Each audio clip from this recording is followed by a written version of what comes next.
My mother's fabulous. No bake cheesecake coming right up on Weekend at the Cottage.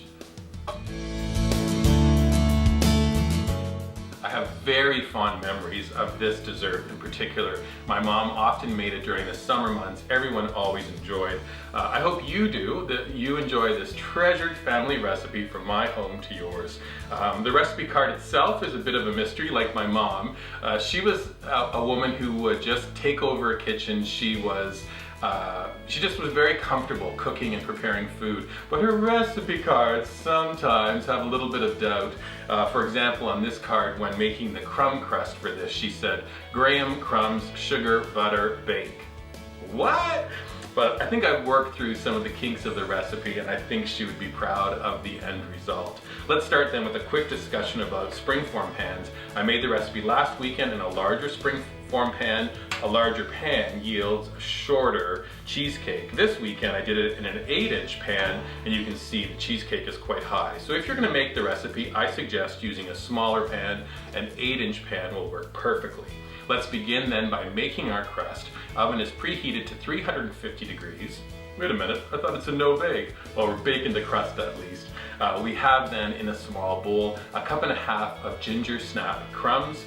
I then add 1/3 cup of granulated sugar, and then 1/2 teaspoon each cinnamon and ground ginger. Put the ingredients into the bowl, stir them together, and then we're finishing with 6 tablespoons of melted butter. Stir all of that together into the springform pan, and then just tamp it down nice and firm so it goes all the way around the bottom of your cheesecake pan into the oven, and we're going to flash it for about 5 to 7 minutes, just until the crust starts to harden a little bit. Take it out of the oven and allow it to cool.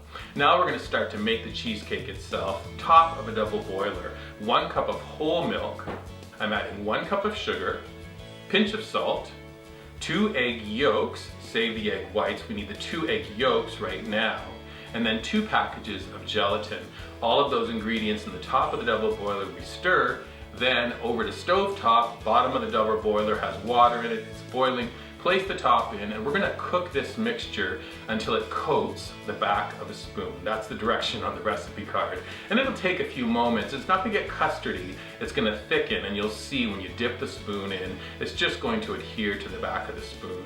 When you get to that moment, take it off of the heat and set it to the side. A big part of this recipe is 3 cups of cottage cheese. The direction on the recipe card is to pass it through a fine sieve. This is a pain in the butt, yet we do it. We add the 3 cups of cottage cheese, and now work it with a spoon, and you're pushing all of those cottage cheese chunks through the sieve, and you're left with this kind of ricotta cheese looking mixture. There's an idea. Maybe next time I make this, I'll try it with ricotta cheese. Save me all the work and mess of working with the sieved cottage cheese. Her original recipe calls for lemon zest and lemon juice. I kind of changed it up a little bit, and I'm doing orange zest, so zest an orange, cut the orange in half, juice half of an orange, and then eat the other half. Set that to the side. Now we have 1 cup of whipped cream. We'll whip that up. Remember those 2 egg whites? Now we're going to whip those as well. Now that everything's ready, we're going to assemble the cheesecake. We have the cooled mixture from the top of the double boiler. Add the orange zest and the orange juice to that mixture, stir it together, and then pour it on top of the cheese. Make sure you stir everything together. Beautiful, looks lovely. Now we take our whipped cream, fold it into that cheese and custard mixture. Take our egg whites, we're going to fold that in next. Perfect. And the mixture should be processed to the point where you don't really have any lumps. At the end then, we're pouring all of that into our cheesecake form. No need to bake.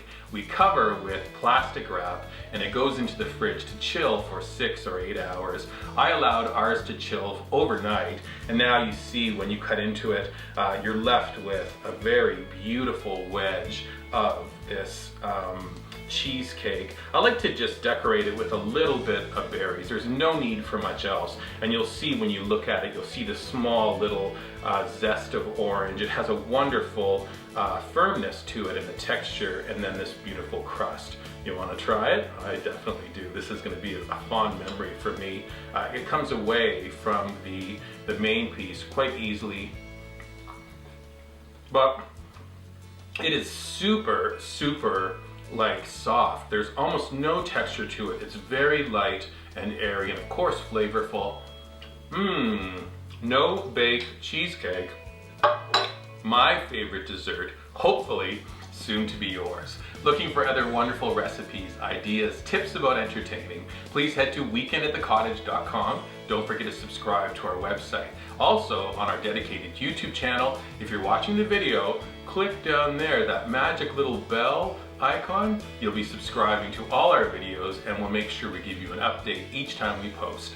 Finally, on your favorite social media feeds, Pinterest, Instagram, Facebook, and Twitter, please find, like, and follow us there as well.